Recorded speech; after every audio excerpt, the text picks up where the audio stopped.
do Evangelho de João, capítulo 6. Sexto capítulo do Evangelho de João, vamos ler a partir do verso 12. João, capítulo 6, verso 12.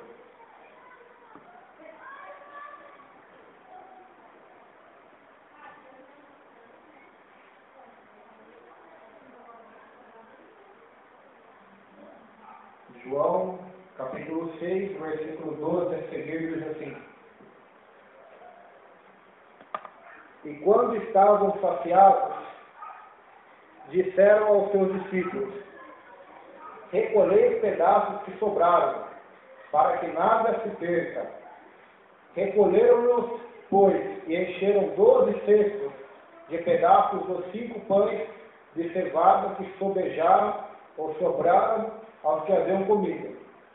Vendo, pois, a multidão, aqueles homens, o milagre que Jesus tinha feito de transformar e multiplicar pães, diziam: Este é verdadeiramente o profeta que havia de vir ao mundo. Sabendo, pois, Jesus que haviam de vir arrebatá-lo à força para o fazerem rei, tornou a retirar-se, ele só, para o monte. Verso 24. Vendo, pois, a multidão que Jesus não estava ali, nem os seus discípulos, entraram eles também nos barcos e foram a Cafarnaum, em busca de Jesus. E achando-o no outro lado do mar, disseram-lhe: Rabi, mestre, quando chegaste aqui? Verso 26. Jesus respondeu e disse-lhes: Na verdade vos digo, que me buscais não pelos sinais que vistes, mas porque comestes do pão e vos saciastes. Trabalhai não pela comida que perece, mas pela comida que permanece para a vida eterna, qual o Filho do Homem vos dará, porque a este o Pai Deus o selou. Verso de número 59, do mesmo capítulo. Ele disse essas coisas na sinagoga, ensinando-os em Cafarnaum. Muitos, pois, dos seus discípulos, ouvindo isso, disseram: Duro é esse discurso, quem o pode ouvir? Sabendo, pois, Jesus em si mesmo que os seus discípulos murmuravam a respeito disso, disse-lhes: Isto vos escandaliza? Que será, pois, se vistes subir o Filho do Homem para onde primeiro estava? O Espírito é o que vivifica, a carne para nada aproveita. As palavras que eu vos disse são Espírito e vida.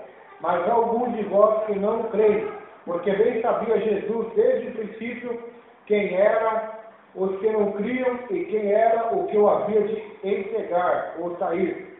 Ele dizia: Por isso eu vos disse que ninguém pode vir a mim se por meu Pai lhe não for concedido. Desde então, muitos dos seus discípulos tornaram para trás e já não andavam com ele.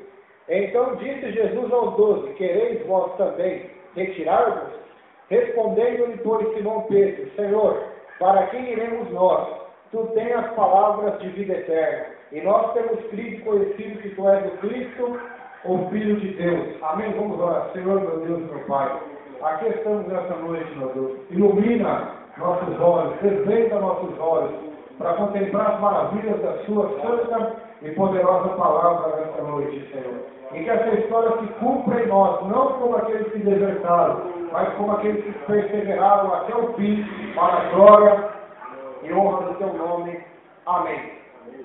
Amém, queridos? O capítulo 6 de João é um capítulo muito interessante, irmãos. É um paradoxo aqui interessante. A multidão primeiro queria fazer Jesus rei, depois já não queriam mais. Olha que interessante, irmãos, como que é a multidão. Eu me lembro lá de Êxodo, quando a multidão passa pelo Mar Vermelho, pelo mar, e eles cantam a Deus. Miriam vai lá tocando os tamborim, vai louvando a Deus junto com o povo, mas depois de alguns dias, aquele mesmo povo que estava louvando a Deus já estava murmurando e blasfemando. Então nós vemos, irmãos, que a nossa conversão a Deus, ela não pode ser superficial, emocional. Eu nunca acredito numa conversão emocional, irmãos, porque uma conversão emocional ela é sem fundamento, sem alicerce. Então o que acontece? As pessoas que se convertem a Jesus, por emoção, elas não ficam. É igual a parábola do semeador. Elas recebem a palavra com alegria, creem, mas depois não têm raiz. O inimigo vem e leva embora.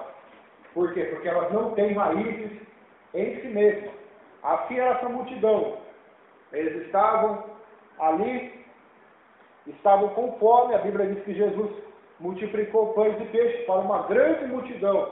E o milagre foi tão grande, deixou eles tão horrorizados, tão estupefatos com a maravilha de Deus, tão admirados, que disseram: olha, esse realmente é o profeta, é o Messias, é aquele que devia vir ao mundo. Vamos fazer ele ser o nosso rei. Vamos torná-lo o nosso rei. Aqui nós vemos também a simplicidade de Jesus, a humildade de Jesus, a sabedoria de Jesus. Se fosse eu aqui ou você, nós teríamos deixado a multidão ser o nosso rei. Teríamos deixado a multidão nos arrebatar para nós sermos o líder delas, o rei delas. Mas nós vemos aqui a diferença de Jesus para o homem, para nós. A diferença de Jesus para o homem.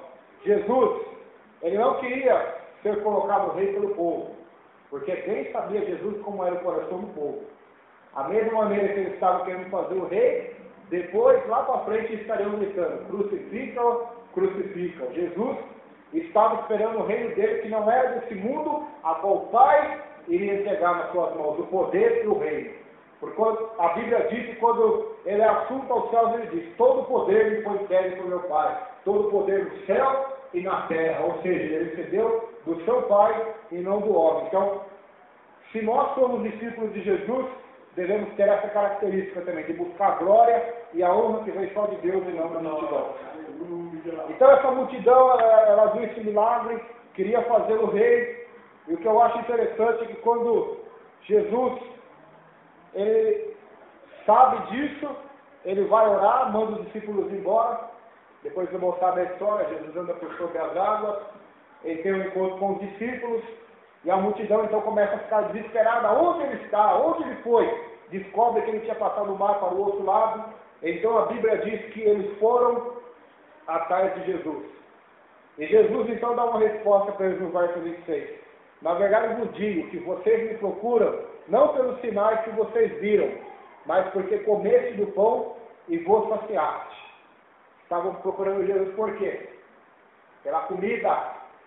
Está claro no texto, tá? Estavam procurando Jesus pelos sinais, pela comida que eles comeram. Então Jesus dá uma dura neles: olha, vocês têm que procurar não somente a comida que perece, mas devem procurar trabalhar pela comida que subsiste, para a vida eterna, a qual o Filho do Homem vos dará, porque este o Pai Deus o selou. Então aqui começa o ensino, a pregação, o debate entre Jesus e a multidão. Então eles começam a falar sobre a verdadeira espiritualidade. E Jesus começa a dizer: olha, Moisés deu pão para vocês do céu, mas todos que comeram desse pão morreram. Mas aquele que comer de mim, se alimentar de mim, esse terá a vida eterna. Olha só que palavras duras, olha só que palavras fortes, mas servem para nós, irmãos. O que Jesus está querendo dizer? Que as bênçãos de Deus, elas não nos saciam, ela não nos salva, ela não nos transforma para a vida eterna. As bênçãos de Deus são meras providências de Deus. E todos que usufruem da bênção de Deus nessa terra, seja do pão que desce do céu, como Moisés, seja de uma cura divina, de uma prosperidade, de um milagre, de um dom espiritual, por si só vão acabar, vão ficar nessa terra.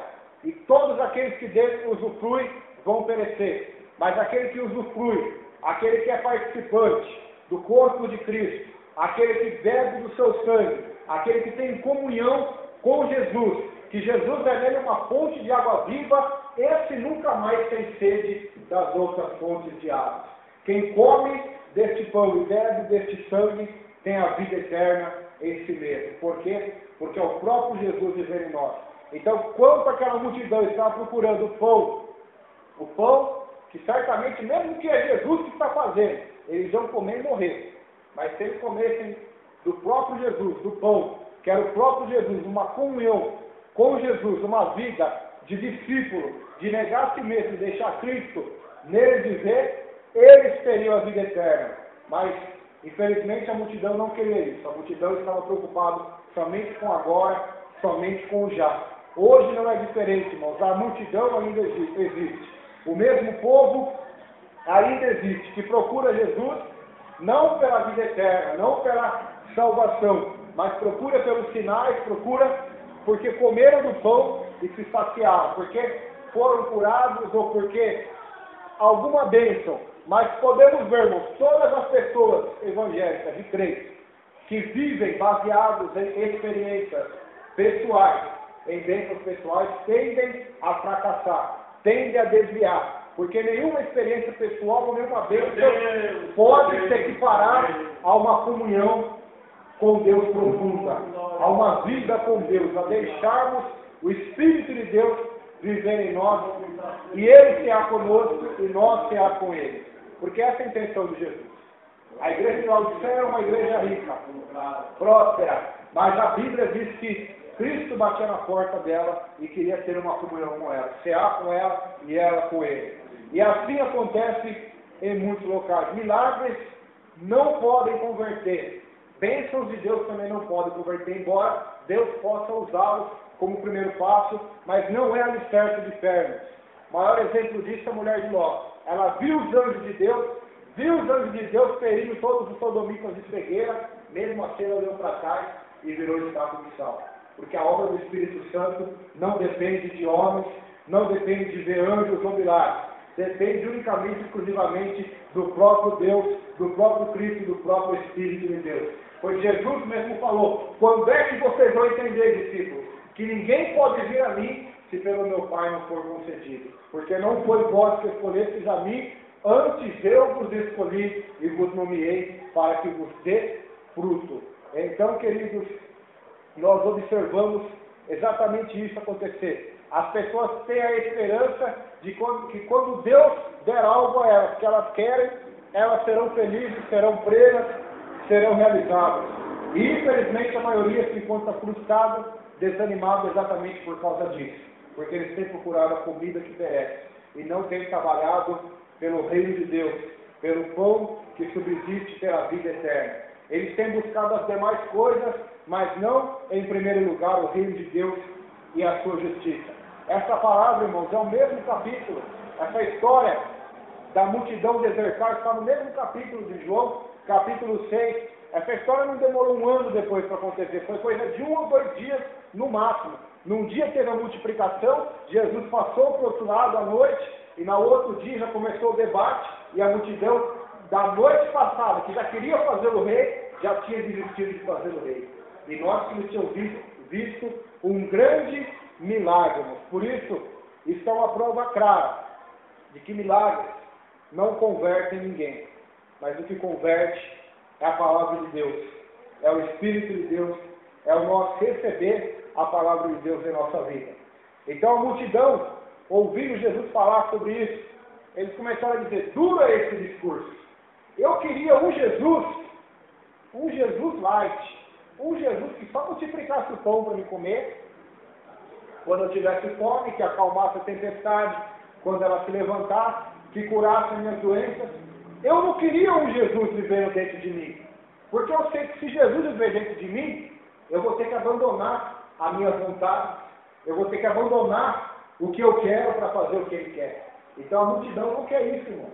E a história, ela se repete, como disse Salomão: não há nada novo debaixo do sol. E realmente é uma grande verdade. Não há nada novo debaixo do sol. O mesmo espírito da mulher de Ló, do povo de Israel no deserto, e desse povo aqui com Jesus, é o mesmo povo de hoje, não muda. É o mesmo povo pecador, que nasceu em pecado, e em pecado concebeu a mãe, que é egoísta por natureza, que procura Jesus, não para deixar ele ser rei, de verdade, mas para ele aliviar. Porque enquanto Jesus está multiplicando pães e peixes, é bom ele ser o nosso rei. Porque é sinal que não vai faltar comida, eu não preciso nem trabalhar. Já pensou o pensamento da multidão? Não sabemos o que passou na mente deles. Eu não preciso nem trabalhar, ele multiplica pães. Ele faz milagres, não precisa nem ir no médico mais. Ele cura. Então, esse é o Jesus que é apresentado hoje nas igrejas. Por isso que a multidão está lá dentro. Porque esse é o Jesus que é apresentado. Mas o dia em que os pastores, não sei se eles estão enganando, se eles fazem porque querem, mas creio que a maioria faz porque quer, e não porque está me enganando, abriram os olhos realmente, começaram a pregar a palavra de Deus, de chamar o povo ao compromisso com Jesus, a mesma coisa vai acontecer que aconteceu aqui. A multidão ela vai gemer e vai dizer, duro é esse discurso. E não só a multidão, a Bíblia diz que até os discípulos de Jesus, quem eram eles? A Bíblia diz dos 70, né? Discípulos que Jesus enviou. Pode ser eles, pode ser a grande maioria deles, não sabemos. Pode até ser Matias. Matias era um discípulo de Jesus. Depois ele se tornou um apóstolo no lugar de Judas. Mas eu creio que Matias aqui, ele ficou fiel a Jesus, porque lá em Atos capítulo 1, ele é escolhido como apóstolo no lugar de Judas, porque ele se manteve fiel até o fim. Mas muitos daqueles que estavam ali abandonaram. A Bíblia diz que até Tomé tinha discípulos, ou seja, Tomé era discípulo de Jesus e tinha discípulos dele, mesmo seguindo Jesus. Então, muitos desses discípulos retornaram para casa. Por quê? Porque eles não queriam o Jesus Senhor e Rei de verdade, para reinar em seus corações. Mas eles queriam um Jesus Rei, Senhor, somente desse mundo. Um Cristo que vai ser Rei desse mundo. Eu odeio os romanos. Esse era o pensamento dos judeus. Por isso, o maior tapa na cara para eles foi amar os seus inimigos. Porque eles odiavam os seus algozes, eles odiavam, eles eram escravos de Roma. Então, como pode vir o Messias e dizer que eles têm que amar os seus inimigos?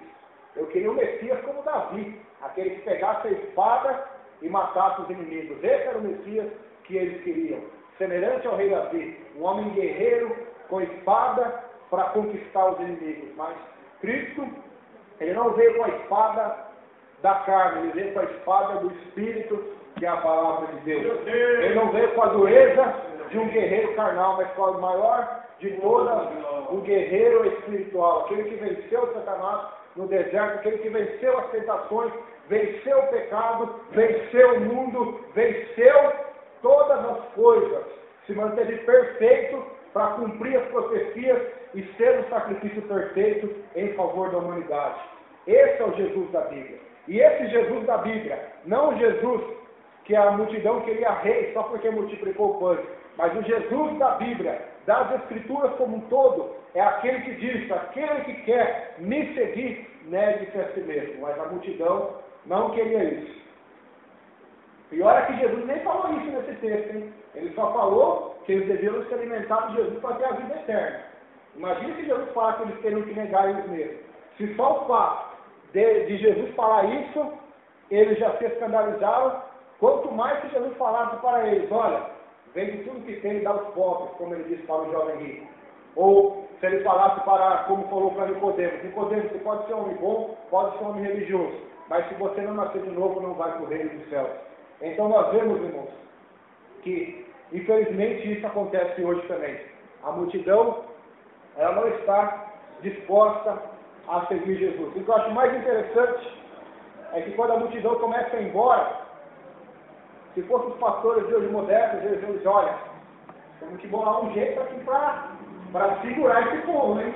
Eles estão indo embora, vamos fazer um teatro aqui na igreja. Jesus poderia falar, vamos fazer um culto de operação de milagres e maravilhas para segurar esse povo. Não vamos mais tocar no egoísmo deles, no pecado deles. Deixa eles fazer o que eles querem na vida. O importante é eles irem ouvir a palavra. Não é isso que muitos pastores dizem, mas Jesus não, ele não aliviou. Ele continuou pregando. Quem quisesse, ficava. Quem não quisesse, ia embora. Ele não foi sem educação, não tocou ninguém, mas ele disse, olha, eu não obrigo ninguém a me seguir. Se vocês quiserem ir, pode ir.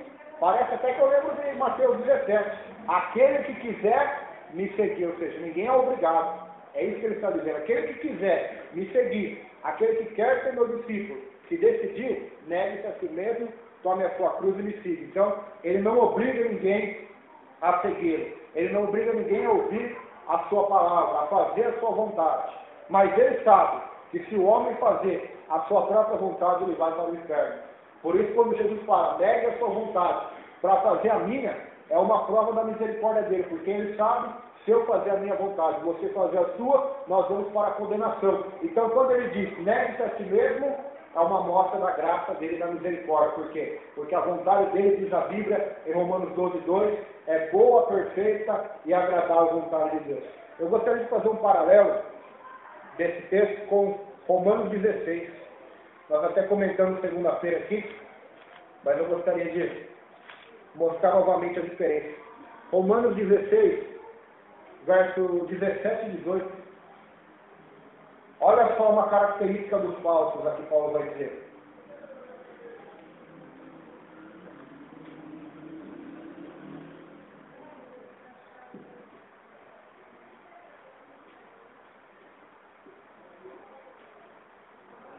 Romanos 16, verso 17 e 18, diz assim: rogo aos irmãos que notejem os que promovem dissensões e escândalos contra a doutrina que aprendestes, desviai-vos deles, porque os tais não servem o nosso Senhor Jesus Cristo, mas ao vento, ou seja, a esse mundo, a si próprios, e com suaves palavras, lisonjas enganam o coração dos simples. Então aqui está uma característica daquele que não é pregador do Evangelho, de fato. Ele age com palavras suaves.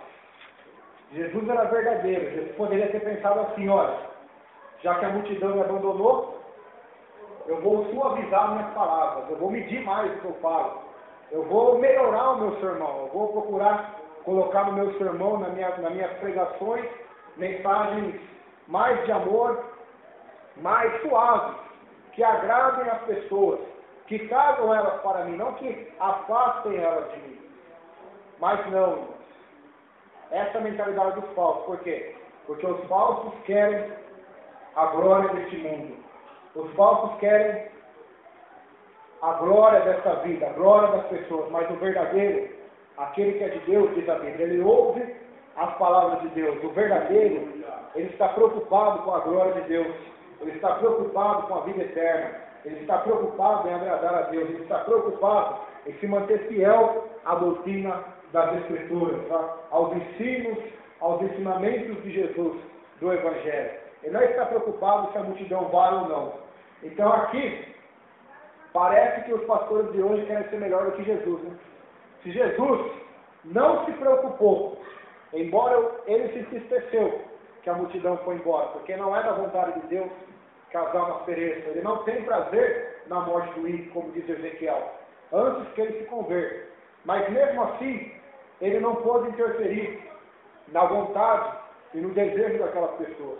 Elas não queriam o Cristo Senhor, elas queriam somente algo que preenchesse a vida delas nesse mundo, que multiplicasse pães, que realizasse os sonhos delas que elas tinham, de ter uma vida boa, uma vida próspera, mas não queriam um Senhor absoluto para ser Senhor delas, do desejo, da vontade delas e fazer delas uma nova criatura para a glória de Deus. Então, os pastores modernos de hoje e de toda a história da igreja, porque sempre existiu isso na igreja, eles acham-se melhores com Jesus. Se Jesus não está segurando as pessoas, eles querem segurar. Aí é difícil, né? Se Jesus está dizendo, no verso 65 de João, capítulo 6, ele dizia, por isso eu vos disse, ou seja, ele está lembrando para mim, já tinha dito, por isso eu disse para vocês, vocês estão vendo essa multidão embora? Por isso eu já tinha dito para vocês, lembra? Que ninguém pode vir a mim se por meu Pai lhe não for concedido. Pode vir atrás do milagre, pode vir atrás da cura, mas não vai conseguir permanecer. Não vai conseguir ficar até o fim, perseverar até o fim, porque não foi concedido pelo Pai, pelo Deus Todo-Poderoso. E muitos então se escandalizaram e foram embora. Por isso, quando eu olho para esse movimento hoje, moderno, evangélico atual, esses dias eu vi na internet como é que é o nome daquela embarcação mesmo? Né? Tinha falado para os irmãos antes. Cruzeiro. Aquele cruzeiro, entre aspas, pentecostal, que ia ter balada, show axé, está lá na internet para quem quiser ver o cartaz. E tantas coisas que os homens têm inventado hoje e feito. Tudo no intuito de ganhar almas. Até luta livre eles fazem na igreja. Lá no Rio de Janeiro, em São Paulo, eles montam um ringue de vale tudo, MMA, põem as pessoas para lutar ali, para os jovens ir para a igreja, para caírmos para Jesus. Então nós vemos, ou eles acham que Jesus é o capacitado, isso é a mesma coisa que eles olham, Senhor. Que o Espírito Santo não está agindo. O Senhor não está fazendo, então eu vou fazer, eu vou dar um jeito, do meu jeito. Só que o que acontece? Essas pessoas, elas não se convertem realmente. Algumas podem até se converter, por um milagre da graça de Deus, né? Mas é difícil, por quê? Porque elas não estão indo atrás de Jesus, elas estão indo atrás de um entretenimento, atrás de alguma coisa. É a mesma coisa das campanhas. Eu não sou contra a campanha, mas um dos problemas das campanhas é esse. Elas atraem as pessoas não para Jesus, não para cultuar Deus, mas elas atraem as pessoas atrás de uma bênção, atrás de um milagre. É como essa multidão. Você acha que essa multidão atravessou o mar de um lado para o outro por causa de Jesus ou por causa do que ele fazia? Ele mesmo vai dizer no texto. É por causa do que ele fazia, não por aquilo que ele era. Jonathan Edwards disse que nós amamos a Deus pelo que ele faz e não pelo que ele é. Não é a Deus que nós estamos amando, mas a nós mesmos. É uma frase forte.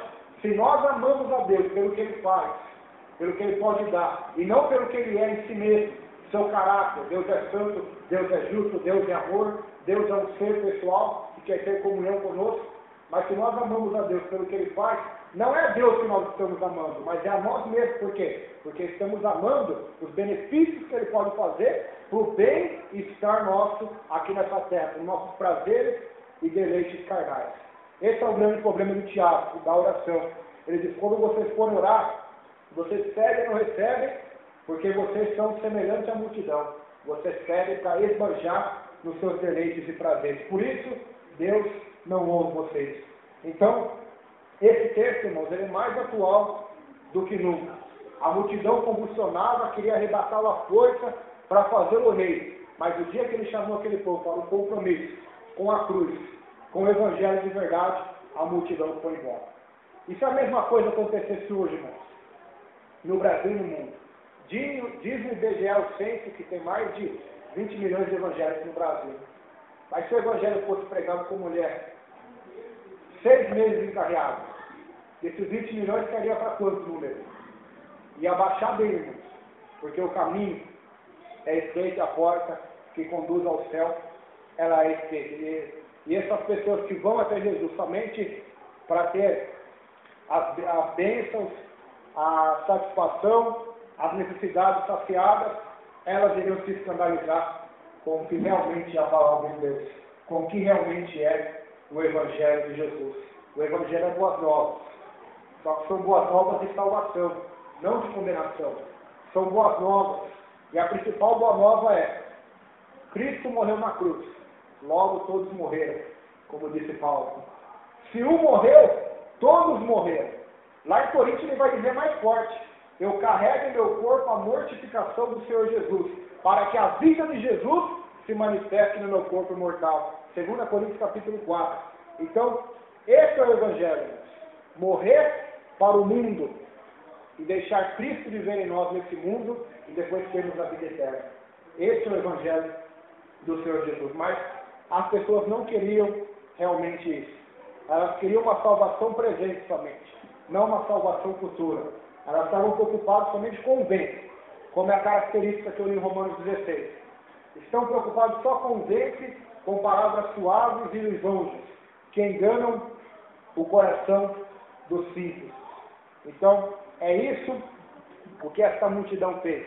Essa multidão queria suavidade, queria somente ter o fardo aliviado, o fardo leve, mas não queriam aprender dele nem tomar o jugo dele sobre seus ombros, a cruz, mas queriam somente algo leve, algo transitório. Como eu disse para os irmãos, as bênçãos de Deus não nos trazem vida eterna nem salvação. Os leprosos todos foram curados, os 10, mas somente um voltou e a fé dele o salvou. Ele recebeu a salvação pela graça de Deus. Então, O que nós achamos interessante é isso, irmãos. As bênçãos de Deus não vai nos satisfazer. O que vai nos satisfazer, nos preencher e nos dar vida com abundância é a habitação de Deus em nós, é o Espírito de Deus vivendo em nós. A água não vai nos satisfazer, mesmo que seja da fonte de Jacó. A mulher samaritana tomava dessa água, mas ela voltava a ter sede. Mas aquele que bebesse da água que Jesus desse, que é Ele mesmo vivendo em nós, pelo seu Espírito, este nunca mais teria sede das outras bênçãos. Então, este é o Evangelho. Moisés deu pão para vocês, vocês comeram e morreram, mas quem comer o meu pão viverá eternamente. E eles se escandalizaram. Você é melhor que Moisés, Jesus? Você é maior do que ele, então? Você é melhor? Ah, irmãos, com certeza ele é melhor do que Moisés. Ele é melhor do que Abraão. Ele é melhor do que Salomão. Ele mesmo disse, antes que Abraão existisse, eu sou. Salomão nem quis se comparar, porque ele é maior do que Salomão. E ele disse, olha, para colocar Salomão lá embaixo, nem os lírios do campo se vestem, nem Salomão em toda a sua glória se vestiu como os lírios do campo. Então, nós vemos aí a grandeza de Jesus, irmãos. E Ele só pode ser o nosso Senhor e Salvador quando nós o recebemos conforme ensina a Escritura. Pedro vai dizer então, Senhor, para quem nós iremos? Se só Tu tem as palavras de vida eterna, tem as palavras que são Espírito e vida. E verdadeiramente, Senhor, nós temos crido que Tu és o Cristo, o Salvador, o ungido, o Messias de Deus, prometido nas Escrituras, que viria para nos salvar e para nos dar a vida eterna. Que essa seja a nossa resposta todo dia para nós mesmos, para o mundo, para as tentações e para o diabo. Cristo é o nosso Salvador. É o Salvador de nos salvar de cair em tentação. É o Salvador de nos salvar de uma vida pecaminosa. É o Salvador de nos salvar da condenação do inferno. É o Salvador de nos salvar do medo da morte. É o Salvador de nos salvar do nosso próprio orgulho e nos conduzir em segurança, sem nenhuma condenação, com a veste mais branca do que a neve, para os portões celestiais. Este é o Cristo das Escrituras. Mas a multidão de hoje não quer. Pode ter certeza disso. Eles não querem. Eles querem o Cristo de João capítulo 6 até o verso 11, que faz milagres. Mas a partir de que ele começa a chamar o povo ao relacionamento, aí eles já não querem mais. Aí já não serve mais. Cristo só serve para mim enquanto ele fizer o que eu quero. Quando ele não fizer o que eu quero mais, já não serve mais. Infelizmente a igreja está cheia disso. Crentes revoltados com Deus, com raiva de Deus, achando que Deus deve alguma coisa a eles. Porque o orgulho deles acha, eles pensaram que estão certos, mas não estão. Deus é meu devedor, Deus não fez aquilo que eu queria, Deus não me curou daquela enfermidade, Deus não me deu aquele emprego, Deus não me deu aquela mulher, aquele homem, e desviam. Você conhece um monte assim, não conhece? Conhece? Isso é realidade, irmãos. Isso não é nada novo, não é nada que pode nos fazer se escandalizar, ou achar que é o fim dos tempos porque isso está acontecendo, não. Isso sempre aconteceu debaixo do sol. As pessoas procuram a Deus pelo que Ele dá e não pelo que Ele é. Que Deus conserve eu e você, nos conserve, nos ajude a buscar Deus pelo que Ele é, a buscar o reino de Deus, a procurar o reino de Deus em amor, por amor e no amor de Deus, e na graça de Deus caminhar. E que possamos dizer como Paulo, a tua graça, meu Deus, me basta. Já me basta, Senhor. O Senhor não precisa me dar mais nada. Não precisa tirar esse espinho da carne. Se o Senhor não quiser tirar, não tem problema. A tua graça já basta. O que o Senhor fez por mim na cruz, já basta. Porque o teu poder se aperfeiçoa nas minhas fraquezas. Quando eu estou fraco, então eu estou forte. Esse é o Cristo, irmãos, das Escrituras. Então, no mesmo capítulo, não precisa nem longe, nós vemos a grande diferença aí daquele que se converte por emoção do aquele que se converte por convicção. Há uma grande diferença, emoção e convicção. E principalmente no meio pentecostal, isso ninguém consegue separar emoção de convicção. Por isso, há muitas heresias, há muitas coisas que nem é o Espírito Santo, é a própria carne do homem operando. Então, devemos nos converter por convicção e adorar a Deus com a nossa razão, com o nosso coração, que é a emoção, e adorar a Deus com convicção e com razão, racional, nas Escrituras, amém? Mas quem vive de emoção está perdido, irmão, porque os filósofos diziam que a emoção do homem é igual uma montanha-russa. Uma hora ele está ali, outra hora ele está ali. Uma hora ele está leve, outra hora ele está triste. É como Elias. Vemos Elias um caso interessante de emoção. Uma hora ele está enfrentando os profetas de Baal. Outra hora, por uma ameaça, ele estava pedindo a morte para Deus. A emoção é assim, irmãos. Então, nós não devemos basear nossa fé no nosso coração, que é enganoso, nas nossas emoções. Nem nos milagres que Deus fez ou pode fazer. Mas devemos basear nossa fé no Cristo das Escrituras, porque assim nós vamos estar fundamentados no fundamento dos apóstolos, dos profetas.